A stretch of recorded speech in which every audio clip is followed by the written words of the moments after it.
Alright guys, welcome back to the another video. In last video I had shown you how to create the vector tile using PG tiles of library, which is running right here using simply the exe file, and then how to load that in MapLibre map, right? So using PG tiles up, so you also get the dashboard kind of page where you can like preview the number of tables, and then you can also see the setup for that particular table. But in this particular video I'm thinking to show you how to create your own server. That means API endpoint using FastAPI, and then serve your vector tile through like your PostGIS or Postgres SQL database. So in that case you can easily like eliminate the PG tile sub part, so you don't need the PG tile sub. Instead you need your own API, and then you need to host your own API. So I'm going to show you these things step by step, so don't forget to watch this video till the end. Let's get started.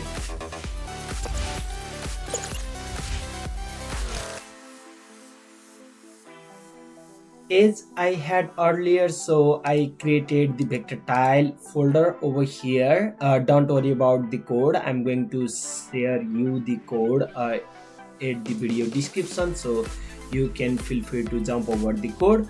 But here simply basic things first of all, I would like to show you the dependencies. These are the dependency I created using UV.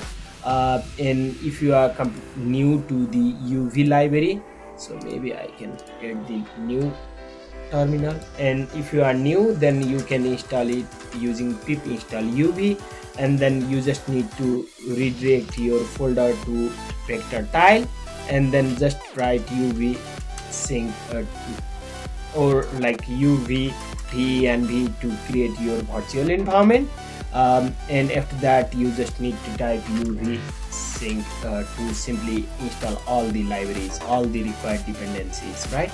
So it's just 3 simple steps, and after installing all the dependencies, so you are going to write your own API. So for that maybe I'm going to write the file name is bt API for postgis.py, and after that you need to import some of the important packages. For example, here I'm using, as I said, FastAPI, and then I'm using .env just to like save my like secret stuffs inside .env folder. And before I forgot, so I'm also going to create .env file over here, and now I'm going to paste it. So PG data source name will be my Postgres SQL database, and Postgres is my username, admin is my password, and then host, port, and then the database. So the database name can be geo, so that's my database name, and we can verify that over here. So I have geo database, and then over here I have only one geometric table, which is US population. Of course you have as many as you want, but for now for me it's just one. And if you load the .env, so simply it will recognize this pgdns as our environment variable. And after that, so basically I'm going to write some helper function and then explain to you. So basically this first function is to like find out the geometry column. So basically from our table names I need the geometry column, and in order to get that column name, so you have this SQL syntax, and then using this SQL we can easily get the geometry column names. The thing is, sometime it might be represented by geometry name, or sometime it might be geom or G capital G geography and so on. That's why simply I'm trying to like get the exact geometry column name. And if I test that over here in the PG admin, if I run this, so please select F geometry column from public geometry columns where table schema is public and table name is US population. And then if I run it, so looks like I got an issue. Looks like due to double quote. Okay, so if I run it, so I'll get the geometry name of the column, right? And if I want to verify that, so basically if I select everything from US population, that's right, so I have geometry column named as geometry. And yeah, that's what this function does. And if that I need another function to simply select all the other attributes, right? So in order to do that, so the query is quite simple. So I'm going to select the column names from information schema dot columns. Basically it will select all the column names which are like from this table. /1 means whatever argument we pass in table name, and then the column name will be the second argument. That means it's the geometry column. That means I'm going to select all the columns but not the geometry column, and then I'm going to order those by the ordinal position. So yeah, that's what it does. And now I think we can create the FastAPI app. So app equal to FastAPI, and then maybe we can pass the title PostGIS Vector Tile sub. And now I think we can extract that particular variable from environment variable. So this is our connection. And then this app.onEvent startup, whenever it start, it will try to create the pool, and then whenever we shut down the server, then it will close the pool. That's what it does. And then now the main function I'm going to copy and paste here, and then try to explain to you. So basically this is the main function. So over here we are creating the API which will be localhost and whatever port our server running in. For example, let's say we are running it in 8000 port, then our URL will be localhost colon 8000 / and whatever the table name, and then /pt, and then it will automatically give us the MBT tile. So MBT is the tile specification by Mapbox, and yeah, it will give us the required binary file. And then here in the get vector tile function, so we are simply passing the table name and then the z, x, y, and z value. So basically xy coordinate and then the z zoom level.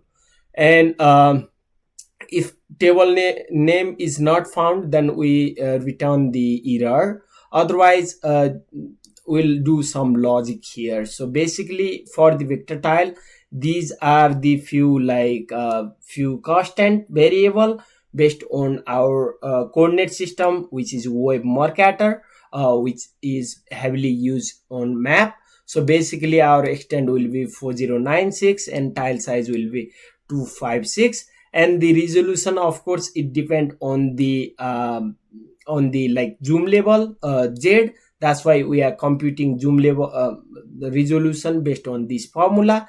And then this is original shift will be somewhere here. So basically these are some of the constant parameter we can easily put it, and then it will serve us the vector tile. And then we are computing now minimum and maximum value of our bound based on original shift, tile size, and resolution. And then the main logic comes here. So basically we are creating the async function, and then we now check for the geometry and non-geometric column, and then we write those attribute columns in a comma separated list. And after that this is the main logic to create the vector tile. So basically this first chunk will generate the envelope, basically the bounding box covering our specific interface. I mean specific, for example, in term of map, it will be the visible area. And here we are creating the vector tile. So basically this st is mbt geom. So basically it will create the binary file, and then in the as a first argument, so basically we always convert our like tables or the geometry to the web marketer. That's why we are writing 3857, because these all the like constant are depend on the uh, web marketer coordinate system. And then after that, the is a second parameter we pass the bound, and then the third parameter we pass the extent. And after that we simply buffer some pixel in order to like sometime it might get chunked as the as. That's why we simply buffer it. But these are simply like uh, not constant, so basically you can play with this value.